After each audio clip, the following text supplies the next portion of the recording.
Namaskar and welcome to the Gandhi Katha, story of Mahatma Gandhi narrated by me during the commemoration of the 150th birth anniversary of Mahatma Gandhi, which incidentally is also the 150th birth anniversary of Kasturba Gandhi, his wife. Kasturba Gandhi's suffering, sacrifice, and commitment in making Mohan into the Mahatma and inspiring thousands of women to fight against injustice and racial discrimination in South Africa and in the non-violent freedom struggle in India is extraordinary. I express my deep gratitude to HE Srimati Suchitra Doreji, Ambassador of India, and Srimati Aparna Patwardhan, Director, Swami Vivekananda Cultural Center, Bangkok, for hosting the Gandhi Katha amidst these challenging times to learn from Gandhiji's philosophy of truth, non-violence, and purity of means, his spirituality, his environmental credo, and his practices of health and wellness of body, mind, and spirit for coping up and staying safe physically, mentally, emotionally, and spiritually during and after the coronavirus COVID 19 pandemic, which has affected the entire humanity. On October 2nd, the world celebrates the UN International Day of Nonviolence, and in India, we celebrate Mahatma Gandhi's birth anniversary as Gandhi Jayanti. The entire world is remembering Mahatma Gandhi, the apostle of peace and nonviolence. We have an opportunity to remind the humanity of the efficacy of the messages of Mahatma Gandhi, the father of our nation. I pay my respects to the leading lights of Thailand and convey my warm wishes to the Thai people and the large Indian community, and especially to those who have joined me online today. The close ties between India and Thailand have a history rooted in strong commercial, cultural, and people to people links across a millennium. The two countries share a common ideological perceptions. India and Thailand, located in each other's extended neighborhood, share a maritime boundary in the Andaman Sea. India's bilateral relations with Thailand are rooted in history, age old social and cultural interactions, and extensive people to people contacts. The shared link of Buddhism is reflected in regular pilgrimages to places of Buddhist interest in India by a large number of people from Thailand. Hindu elements can be found among those reflected in Thai architecture, arts, sculpture, dance, drama, and literature. A large Indian diaspora living and working in Thailand is another important bond. There is a Thai version of the autobiography of Mahatma Gandhi, which is well read and understood, and to have a better understanding of Gandhiji in Thailand. On October 2019, His Excellency Mr. Vijayvat Isra Bhakti, Vice Minister, Ministry of Foreign Affairs of the Kingdom of Thailand, in his speech at the UN office in Bangkok, urged leaders to start working towards change to prevent a rise of violence by citing Gandhi's words, "Be the change that you wish to see in the world." Mr. Arithit Oirait, President, Rangsit University in Bangkok, wrote an article in the Gandhi Anthology, and I quote from parts of it. Gandhi's teachings are popular, convincing, consistent, relevant, and coherent throughout the world. Mahatma Gandhi showed us through his example that it is quite normal to live in such groups on the margins of society and that it is possible to consider everyone to be equal.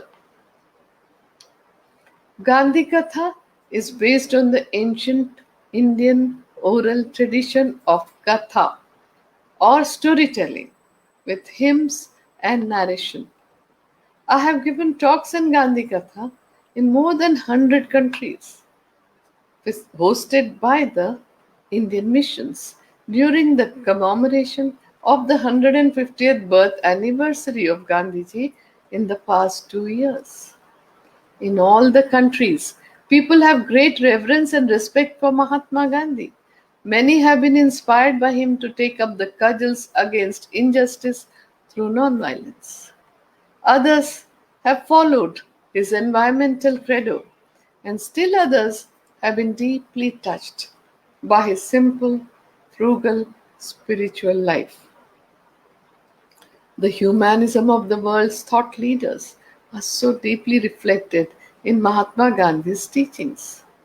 The new generation is eager to understand more about the greatest man of the last century, who made such a huge impact on humanity and inspired many world leaders. Gandhiji used to begin and end his day with prayers. These were prayers from all the religions of the world, Sarva Dharma Prarthana. Gandhiji's internal core comprised of the essence of all the religions, one that he had acquired from long study and reflection, the devotional poetry of the saint poets that he had heard, sung, and absorbed since childhood made up a significant part of the life of his soul.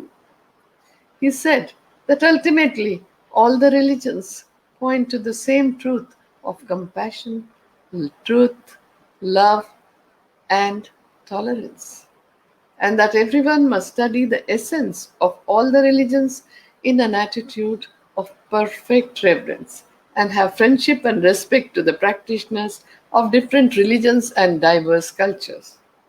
All of Gandhiji's friends were from different religions and cultural backgrounds from around the world, and he actively encouraged friendships across religions. One of the legacies to the world given by Mahatma Gandhi is the nonviolent conflict resolution through interfaith dialogues to establish harmony, peace, brotherhood, and unity. In the ashram prayers, in the morning and evening, the first verse from the Ishopanishad, the shortest Upanishad from India, used to be recited. Ishavasya sarvam yat kincha jagatyan jagat tena tyaktena bhunjitha ma gradha kasya svidhanam. That everything in this universe belongs to God. Nothing really belongs to us. Enjoy the objects of the world in an attitude of perfect non-attachment. Enjoy it with a feeling of sacrifice, taking it to the extent that is necessary for you, and leave the rest for others in the society. Never ever crave the possession of others. Nothing really belongs to us. I will play the Gandhi Katha dhun, which sings about this same thought of renounce and rejoice. That is how Gandhiji led his life. And it is in Hindi, so we will play that for you.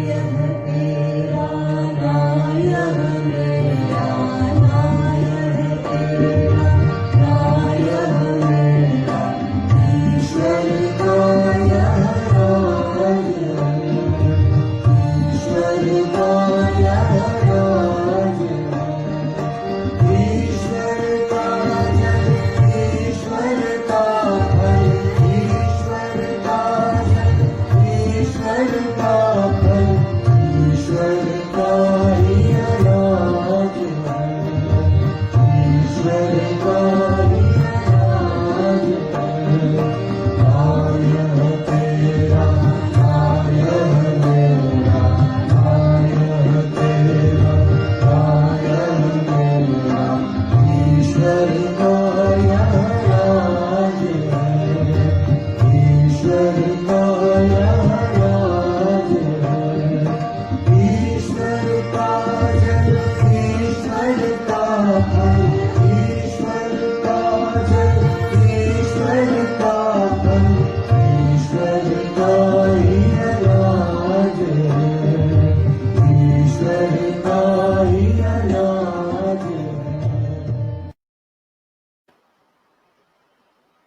even after 7 decades have gone by since Gandhiji passed on, in every part of the world, his relevance is felt as strongly as ever before, and his visions and actions are of an enduring significance for all times and places.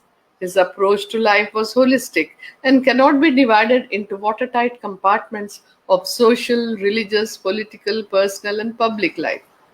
Gandhiji stands out as the champion not only of political democracy but also of economic and spiritual democracy in today's world. Gandhiji believed that moral degeneration is the root cause of all evils, including conflicts.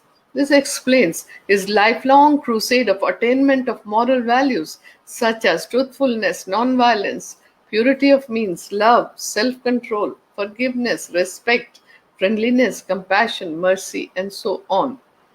For Gandhiji, the principle behind satyagraha or nonviolent resistance and civil disobedience was by non cooperation with evil through the moral values of love force, truth force, and soul force through sacrifice and self suffering. For him, the consideration for the sufferings of fellow human beings was of paramount importance. His belief and actions that social change for establishing justice and dignity of humans is both less harmful and more sustainable when achieved by non-violent means are very relevant. His legacy of satyagraha, which is widely recognized and practiced in the world over, is seen in many movements for civil rights in the contemporary world. Mahatma Gandhi's environmental practices or the environmental credo were based on conservation of natural resources, which were often used and overused, misused for the sake of development. Gandhiji had warned about the unsustainability of these practices on the global scale and had said that greed will be the main reason for the environmental degradation and the ecological crisis. And this he had predicted more than a century ago. Gandhiji was the first environmentalist much before the rest of the world was caught up in the concerns of environment and ecology. And with his stunning premonition and knowledge, he had declared that the earth has enough for man's needs, but not for man's greed. He had also said, the earth, the air, the land, and the water are not an inheritance from our forefathers, but on loan from our children. So we have to hand it over to them as it was handed over to us. Equality for women within the society was a principle Gandhiji passionately believed in. His vision of Sarvodaya, the welfare of all, becomes very relevant in the crisis of internally displaced people and migrants. It may well have been thought, keeping in mind the very basic unit of human organization, a village or a county. His vision of Gram Swaraj, which is a self reliant, independent, self governed village built on the premises of sustainable development and growth, is the need of the hour. Perhaps the greatest source of strength for Mahatma Gandhi was in his faith in God. Truth was the deepest and the most complete form of God. The faith gave him the constant awareness that he was to be nothing but an instrument in his hands. He was to go wherever he was led. For him, the guidance of God constituted two things. One, he had to walk on the path enlightened by truth that was available to him in whatever measures and form. And on that path, hundreds of world teachers had already walked. Two, he had to constantly gaze inwards and find inspiration through self introspection, self examination, and self purification. This he did by repeated questioning, and that question was, Ko aham, who am I? What am I? And what is the real purpose of my life? This question has been asked in our ancient Indian civilization since the past 5,000 years. The answer came to Gandhiji as he heard the inner voice that the real purpose of life was to serve others. The deeper the faith, the greater was the endeavor for Mahatma Gandhi. He said truth is God, Satya hi Parmeshwar hai. Faith in truth led Mahatma Gandhi to two other realizations. If God is omnipresent, then truth is omnipresent too. If each human being were an aspect of God, then each person is capable of being truthful, of being good, and doing good to others. The second realization was that in spite of all the upheavals in the history of humankind, humanity will only progress in an auspicious direction because truth, that is God, is only interested in the welfare of its creation. His endeavor throughout his life was devoted to the search of that element of truth, to awaken it and to nurture it. This is why he could feel oneness with everyone. For most of us, this realization does not set in easily. But because of this understanding of oneness, Gandhiji had no enemies. He did not want to settle scores with anyone, and he did not want to take any revenge. He merely wanted to extend his love, compassion, and respect to everyone, and that was one of his traits. The other one that we see in him, that he respected individuals as individuals without attaching labels. And this is one more trait. And the other trait that we see is that he remained ever positive in life. He faced many challenges, many problems, but in spite of all that, he never lost his cool. The other trait is that he treated all work as God given work and did every task with equal reverence. And there are many traits that we see in Gandhiji. I have spoken only about a few. Romeo Rolla, the famous French writer and a pacifist who won the Nobel Prize for Literature, had written the biography of Mahatma Gandhi in 1924. And through that, the Western world came to know about Mahatma Gandhi. Gandhiji had gone to meet him on his way back from the Second Round Table Conference in London in 1931 and spent 5 days with Romeo Rolla in Switzerland in his hometown Villeneuve. And they spent a lot of time discussing about the crisis of civilization and other things that were happening in the world. After Gandhiji left, Romeo Rolla wrote a letter to his friend, and I quote from parts of it. This little man is so fragile in appearance, is tireless, and fatigue is a word that does not exist in his vocabulary. He could calmly answer for hours without a muscle of face twitching. His mind proceeds through successive experiments into action, and he follows a straight line, but he never stops. Now I will play the Gandhi Katha hymn in Hindi, which elaborates on Gandhiji's definition of truth as having harmony between thought, word, and deed. And there is a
Gandhiji realized that untruth, injustice, oppression, and tyranny last only as long as their victims accept them. The moment one learns to say no to untruth and injustice, their edifice collapses immediately. This was true for the political, the economic, and the social order. Gandhiji is the greatest apostle of peace the world has seen in the recent past. His notion of peace is focused on tolerance, forgiveness, compassion, oneness, respect, truth force, love force, and soul force. Albert Einstein, the greatest scientist of the first half of the 20th century, had called Mahatma Gandhi as the supreme practical leader for change. And he said, and I quote, I believe that Gandhi's views were the most enlightened of all the political men in our time. We should strive to do things in his spirit, not to use violence in fighting for our cause, but by non participating in anything you believe is evil. Gandhiji was the conscience keeper of humanity. That his ideas will be an inspiration to us both as individuals and as a society is beyond any doubt. He was an epoch maker, one who could sow the seeds for the next generation from the fruits of the previous one. Mahatma Gandhi is the most powerful visionary and a practical idealist from the first half of the last century, whose life is a role model for us all. But the effort has to begin from a point where you are standing. That is what made all Mahatma Gandhi's idealist actions practical. And he can be truly called a man of action. But it does not only mean that he was very busy, that he was, of course. What we mean is the action of putting ideas or beliefs into practice more than anything else was the driving force in his life. The answer for Mahatma Gandhi was always found in action.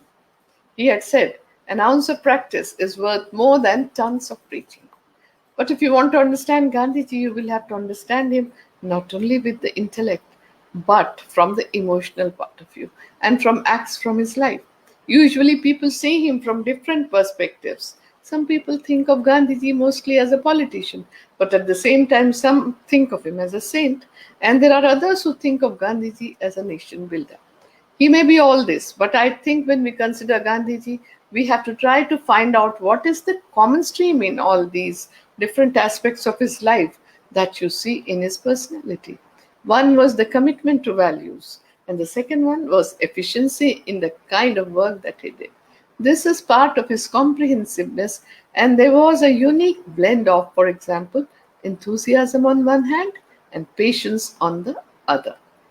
Gandhiji has made significant and seminal contributions that span across such disciplines as environment, economics, spirituality, conflict resolution, international peace, civil rights, reforms, education, society, politics, and many, many more.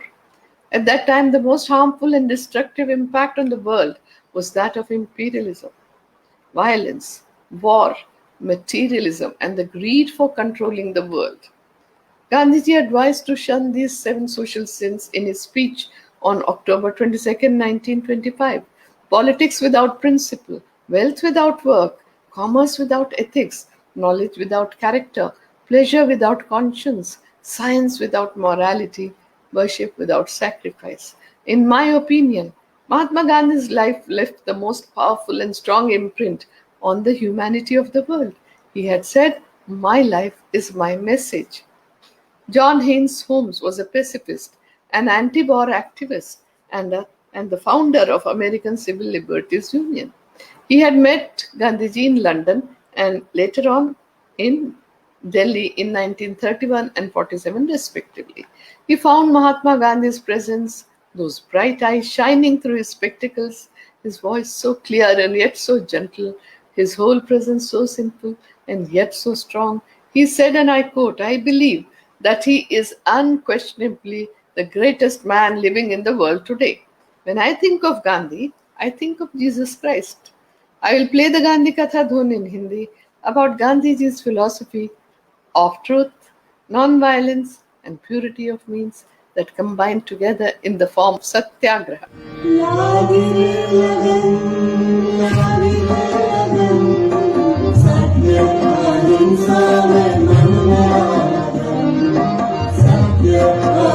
Serve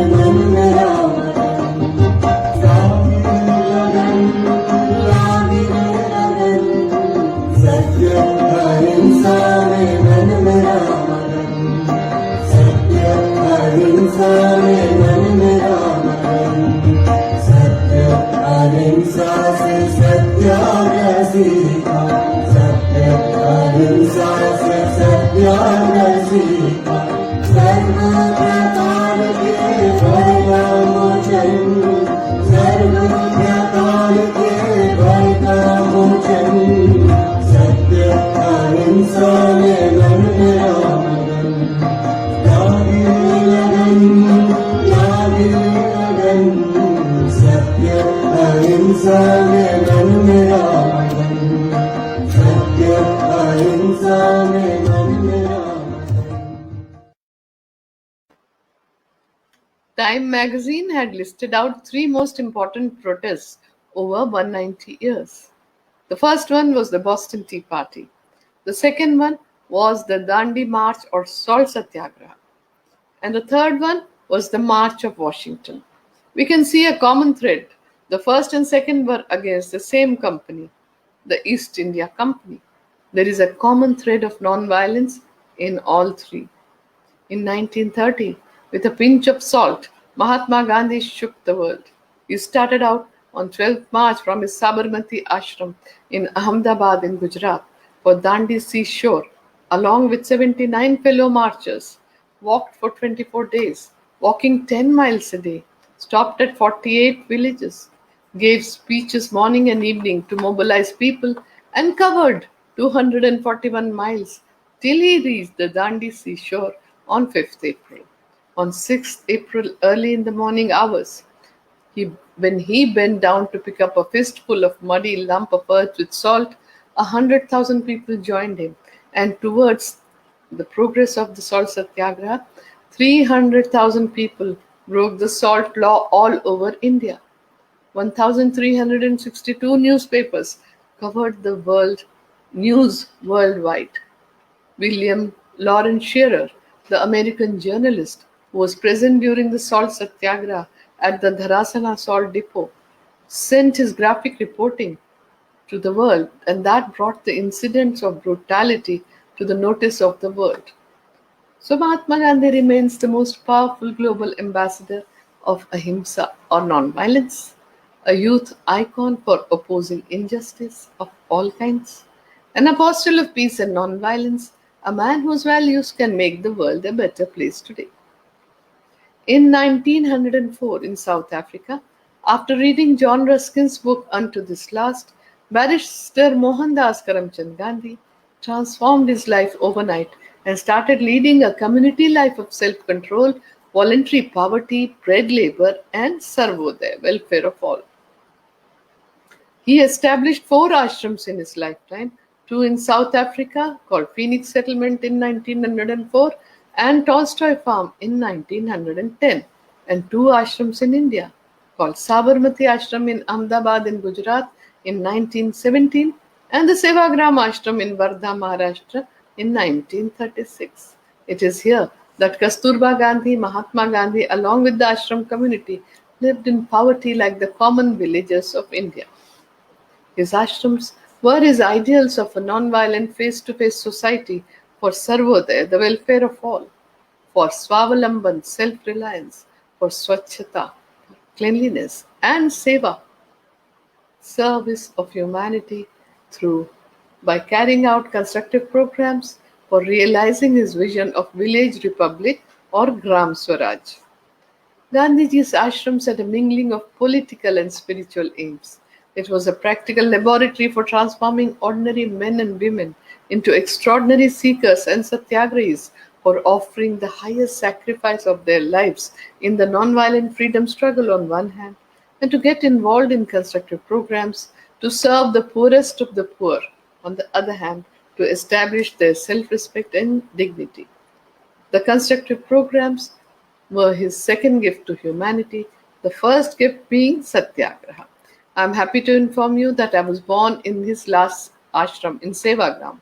My father was inspired by Gandhiji since his childhood and joined the non-violent freedom struggle in India and lived in the Sevagram ashram. Even after Gandhiji passed on in 1948, for more than 5 decades, my parents and all of us have continued to walk on the path that Gandhiji has shown to humanity. The life and thoughts of Mahatma Gandhi are intertwined and inseparable. His politics was imbued with his spiritual experiments, and his spirituality was tempered by his vision of a non-violent society. And his constructive program was integral to his politics. The unique practices of Mahatma Gandhi, his control of palate, his fasts, his spinning, his silence, and his prayers gave him the internal strength. They were as much a part of his politics as of his spiritual life. These practices and experiments were sustained and nurtured by the ashram community. The ashram community, through its own practices, affirmed, modified, and validated Mahatma Gandhi's ideals and practices, and continues to do so even till today. This shows the relevance of his practices. Gandhiji carried out his experiments in health and wellness through nature cure in the ashram. It included diet control, fasting, hydrotherapy, sunbath, mud packs, and observing silence for one whole day. Our friend and the British Quaker, Sir Horace Alexander, stayed in both the ashrams in India with Gandhiji for some time. He noticed that the bell used to ring 56 times during the day in the ashram.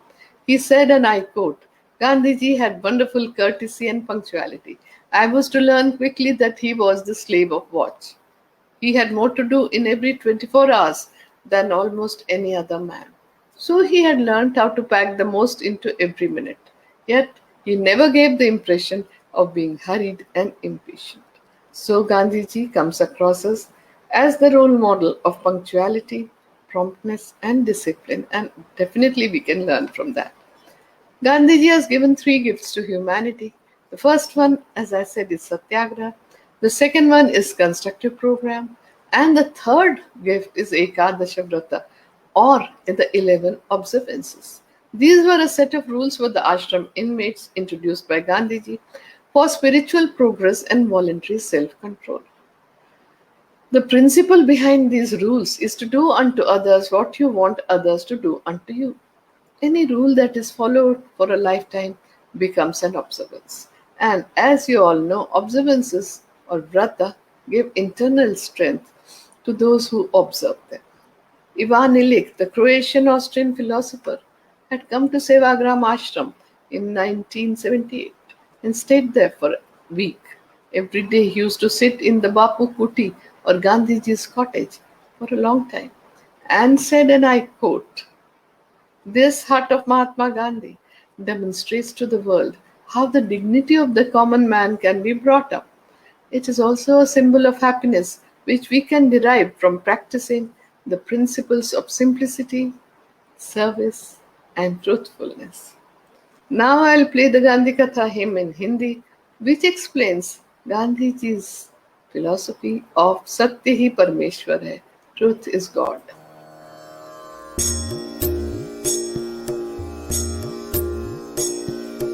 आँखें पवित्र राख सत्य ही तू बोल, आँखें पवित्र राख सत्य ही तू बोल, ईश्वर साक्षात होंगे अंतर टटोल, ईश्वर साक्षात होंगे अंतर टटोल, सत्य ही है परमेश्वर बापू का बोल, सत्य ही है परमेश्वर बापू का बोल, उसी परमेश्वर की नित्य कर तू शोध, उसी परमेश्वर की नित्य कर तू शोध, आँखें पवित्र राख सत्य ही तू बोल, आँखें पवित्र राख सत्य ही तू बोल, ईश्वर साक्षात होंगे अंतर टटोल, ईश्वर साक्षात होंगे अंतर टटोल, ईश्वर साक्षात होंगे अंतर टटोल.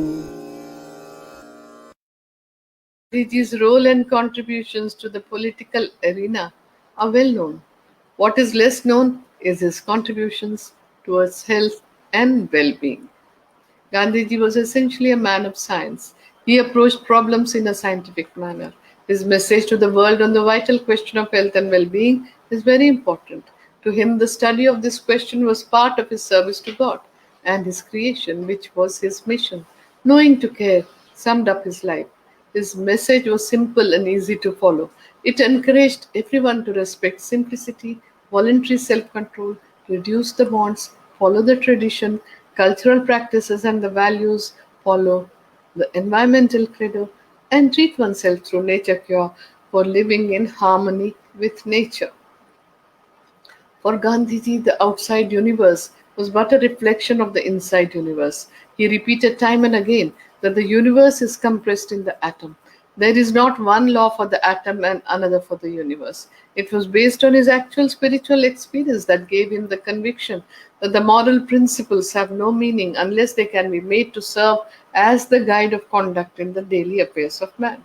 The Sanskrit proverb Yatha Pinde Tatha Brahmande says, "You are the universe within the universe. As with the self, so is the universe. What is going on within you is same as what is going on in the universe." From the mind body perspective, Gandhiji's standpoint was that health is an optimal integration of body, mind, spirit, soul, and environment. Environment is our extended body. There is a nice Vedic expression from the ancient traditions of India which says, "As is the atom, so is the universe. As is the microcosm, so is the macrocosm. As is the universal body, so is the cosmic body. As is the universal mind, so is the cosmic mind." Dr. Sherwood Eddy was a leading American Protestant missionary, a prolific writer and an educator who visited Mahatma Gandhi in the Sabarmati ashram in 1921 and wrote that Gandhi's bodily presence is like that of Apostle Paul or Socrates. He said, and I quote, "He impressed us as the most childlike, the most transparent, the most lovable of man." His whole character is centered in his unique passion in truth and reality. Very few people know that as a couple, Gandhiji and Kasturba Gandhi contributed immensely 123 years ago to public health emergency, working as frontline workers selflessly in all kinds of disaster in the service of humanity in South Africa and India. In the Spanish influenza pandemic of 1918, Gandhiji opened up his Sabarmati ashram as a quarantine center and treated and served patients through nature cure, provided simple vegetarian diet to boost immunity and maintain physical distancing. Gandhiji and Kasturba took care of the families of the patients, looked after their physical, mental, and spiritual needs, gave correct information, and helped in being positive through prayer, meditation, and recitation of Ramanama, and taking care of each other during the time of the Spanish flu pandemic. Gandhiji had said on 10th November 1918, "Our ancestors could build such tough bodies in the past, but today we are reduced to a state of miserable weakness and are easily infected by noxious germs moving about in the air. There is one and only one really effective way by which we can save ourselves from them, even in our present broken state of health. That way is the way of self restraint, Sanyam, or of imposing a limit on our acts, wants, and desire." In August 1942, Gandhiji wrote the book Key to Health, in which he wrote that anyone who observes the rules of health mentioned in this book will find that he has got in it a real key to unlock the gates of leading him to health. He will not need to knock at the doors of doctors or Vaidyas or the traditional health practitioners from day to day. Today, the world is facing three kinds of crises globally. First is the COVID-19 pandemic, the second is the serious and long drawn financial crisis, and the third is the ecological crisis, which is impacting everyone. We have to look for answers somewhere within ourselves by learning from Mahatma Gandhi, his life and action, who had said, "My life is my message." The lesson the pandemic is teaching us is simple. When one member of the family falls sick, the entire family is affected, and soon the community is affected, the nation is affected, and then other communities in other nations in this globalized world. The well being of one individual has an impact on people on the other side of the globe. This is true of every action of ours. What we eat, what we buy, what we think, and what we do has reverberations and repercussions on all life on earth. It is this anubandha, this interconnectedness, that sustains all life on earth.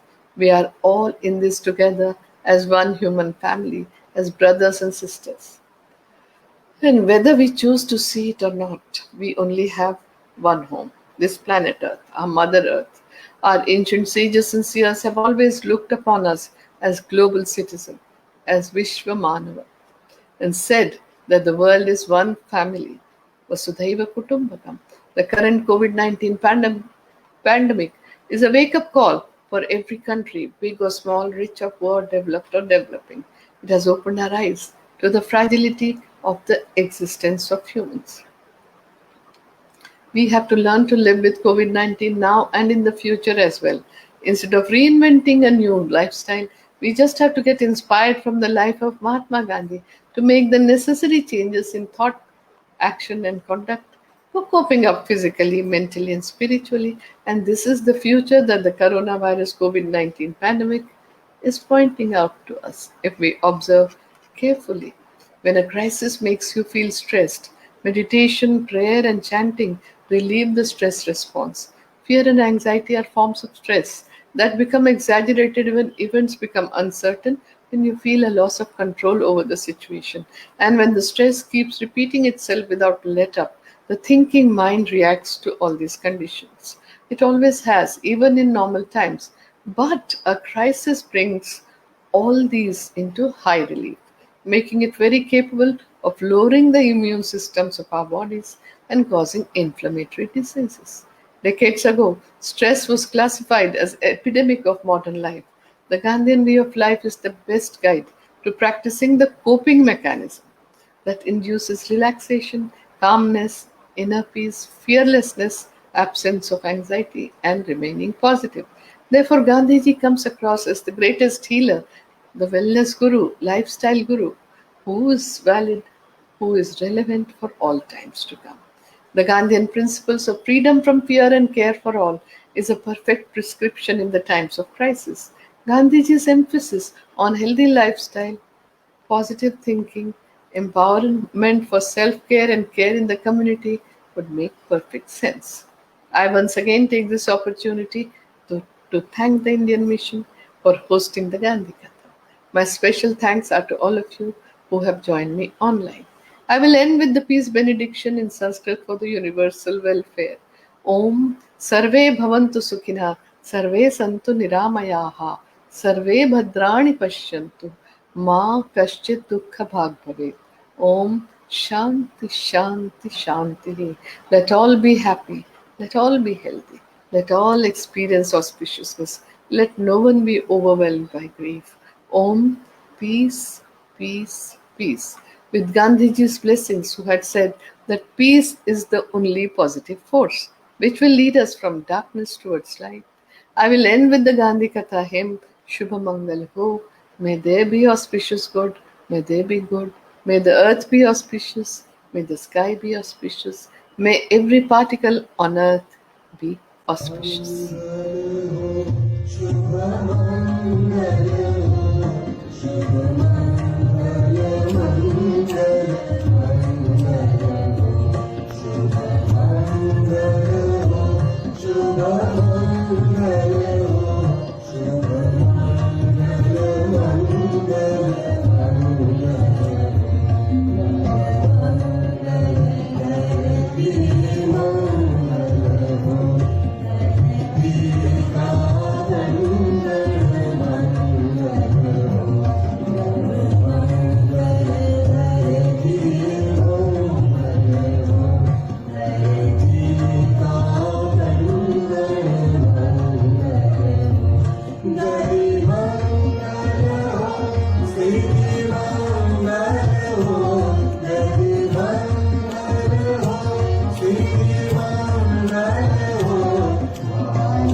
Be